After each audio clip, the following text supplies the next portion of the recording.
Hey, it's Gina with WTI.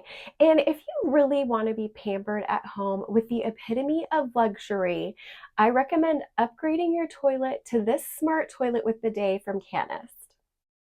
This toilet has a really nice sensor on it. As soon as you walk into the bathroom, the lid's going to open and say, "Hello, I'm ready for use."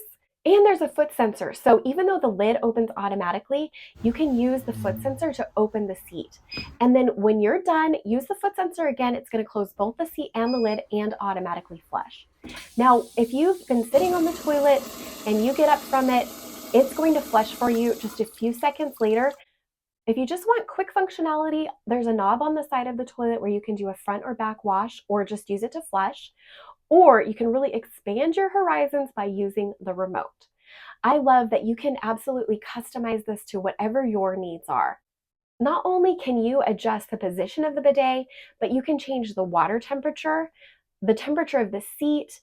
You can even change the dryer temperature. So that's right, it dries you off. This has such a nice strong flush on it, and the bidet nozzle is self-cleaning. As an added bonus for all the germaphobes out there, there's even ultraviolet sterilization. Once you get up from the toilet, 30 seconds later, it's going to start that light. And then the process continues for 3 minutes. Now, you may be wondering, what if I lose power? Will I still be able to use my toilet? And the answer is yes.